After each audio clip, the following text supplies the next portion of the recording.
Swords, feel the wars, fighting my blood down to the core. Warriors from medieval age, fear the reign of night brigades. Crusades into the room, moving through the temples and tombs. Scared and place, prepare to face Professor Awesome and the minions of doom. Professor Awesome and the minions of doom. Professor Awesome and the minions of doom. Professor Awesome and the minions of doom. Professor Awesome and the minions of doom. Professor Awesome and the minions of doom.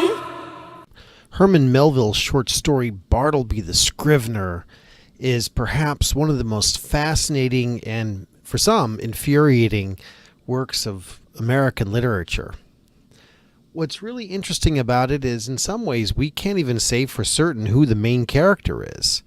Is it Bartleby, the character of the title, for whom we have very little in the way of motivation? We only have his non-motivations, the things that he prefers not to do, really. Or is it the lawyer, who we hear a lot of self-description of, but we don't even really have any name for him? Well, it's hard to say. Now, a lot of people have argued that Bartleby the Scrivener is about things like social class, but I don't think that's right. Melville, in his Bartleby-like way, mulishly refuses to give that to us. There are lots of ways that Bartleby could have been rewritten so that the lawyer is much more forceful with Bartleby. He is exercising his authority in very dictatorial ways. But that's not really what happens. You also could have Bartleby much more like Ginger Nut, someone who's much more closely connected to the lower class, but we don't see that. Now, that being said, you can't completely throw away issues of social class or just generally issues of finance. One of the central metaphors seems to be the idea of the wall. Wall Street. At the time, people still remembered that it was named for a wall. And of course, Bartleby spends a lot of time just staring at a wall, and he himself is wall-like, just sort of implacable, unmoving. And one of the things that the lawyer does is he puts a nice little privacy barrier up for Bartleby, not realizing that the wall does not need a wall of its own. Another thing that people have talked about a lot is the tombs. You get lots of references to the tombs in Bartleby's death-like appearance. In fact, in the end, when Bartleby dies, it isn't clear to anyone who hasn't walked all the way up to him that he is dead. He's just laying there, implacable as he ever was. So we have these ideas of death, which the lawyer then returns to in learning that Bartleby worked in the dead letter office. We have death and the wall, and none of these symbols can be discounted. And so nothing I'm saying here today should be taken to say like, well, those symbols don't matter or those symbols are unimportant. This is one of the fascinating things about Bartleby the Scrivener. It's such a short story and yet so rich and so layered and so complicated. Instead, I want to talk about Bartleby the Scrivener as a kind of reversal of Oedipus Rex. Well, what do I mean by that? Well, in Oedipus Rex, the play by Sophocles, we have a story of a king who is fated. And because of his own choices, these drive him to his fate. And even though he's the king, we have the sense that his fate is sort of governed by the gods themselves. And in the end, he's destroyed by this. Well, here we have a kind of reversal of this, if we take it from the lawyer's perspective. And what I mean by that is, the lawyer is the man who's in authority in this office. Yes, he's very clear that he is a sort of very safe middle manager type in the sort of whole bureaucracy of Wall Street. But in his office, he's the boss. And yet, he seems incapable of dealing with Bartleby, who is this sort of thing which comes into him. Now, like in Oedipus, he's a king, but the forces that are upon him are above him. They are fate or the gods themselves. In Bartleby the Scrivener, the force that is resisting, barely resisting, I might add, the lawyer, is under him, literally his employee, someone who in no way is going to actively resist him at any point. And in this way, we see that he feels like he should have authority over Bartleby. In fact, I think we might say that with some justification that he should. He hired Bartleby. At some point, Bartleby's refusing to work for him. He's just sort of taken up residence in his office, and he's not able to do anything about it. And he becomes more and more frustrated. And I think here we see a kind of circumstance which is part of the human condition. It's not just about fatedness of the things which are above us, the situation we were born into, maybe God's plan in our life, or what we think is our family destiny, or whatever those sorts of things are. There are also all these things that we're supposed to be able to control. We should be in control of. And yet somehow we're not. They don't exactly control us, but they act as obstacles that we can't get around. And as we go through the story, we find that Bartleby's refusal to move, his refusal to do anything, becomes so difficult and troubling that the lawyer eventually has to move out and leave him behind. And yet somehow Bartleby still pursues him, and he just can't leave Bartleby behind.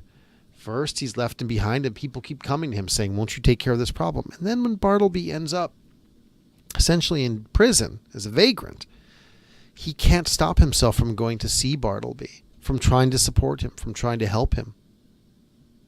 This is another way in which I think sort of people who try to make this a very simplistic issue about social class are mistaken, because we don't think that the lawyer has any particular responsibility toward Bartleby. In fact, when he fires him, he gives him more than double his pay that he's owed for no particular reason.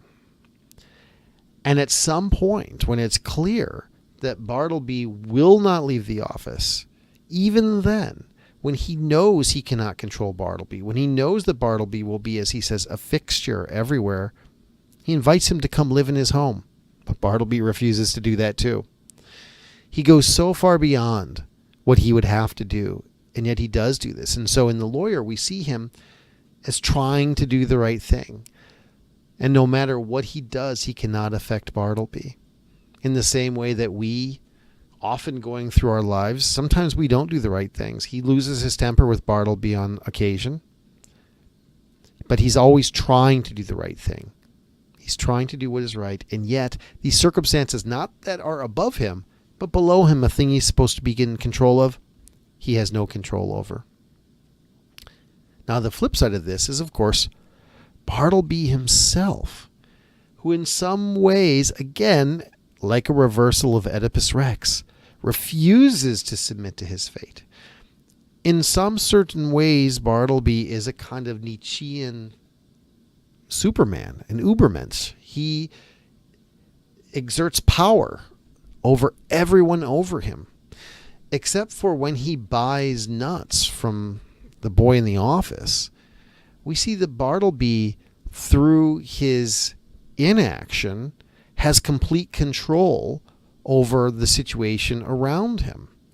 So that when he ends up in prison even then, all that takes place kind of off the page. We don't see it. He's first in one place, then he's in the other. No one can quite get him from where he is. And even when the lawyer gets special food and special treatment for him to take care of him, he still refuses to let go of his own will to prefer not to dine until he dies. And he dies with his eyes open, which I think might be also significant. So in some ways, Bartleby is a man who has found a way to, in essence, overcome fate by refusing to submit to anything. And that might be heroic. It might also be foolish because, as we can see, Bartleby ends up dead. And so in the end, it isn't clear whether Bartleby or the lawyer are who we are, or whether, like other characters we might see in literature, they're both two sides of the same person. What do I mean by that? Well, the lawyer talks a lot about what a safe person he is, how safe he is. And we see that although he has these characters in his office, like Turkey and Nippers, these other two guys who work for him, and they behave in ways that are really not professional and unacceptable, he tolerates them. In essence, there are many points when he should fire Bartleby, but without saying so, he prefers not to. And at one point, without mocking him, one of his other employees, he tells him to do something, and he says, well, yes, if you'd prefer that. And the idea of his preferences governing things and his preference not to do things allows the situation with Bartleby to go on, but even past Bartleby, it allows the situations with his other employees to continue without him affecting it in any way. And so I do think that in the end, whether we're applying it to things like social class or finance or America moving into modernity or all the other many things that people use to talk about Bartleby the Scrivener, it's really about how we can or cannot impose our will even on those things that we're supposed to be in control of, but we're not. And how we can maintain our will by refusing to submit, but suffer the consequences for the things that should be controlling us. That's why Bartleby the Scrivener is so amazing and so complex. Every time you read it and you try to think about yourself in it or apply it in your own life, you're going to see it in a different way.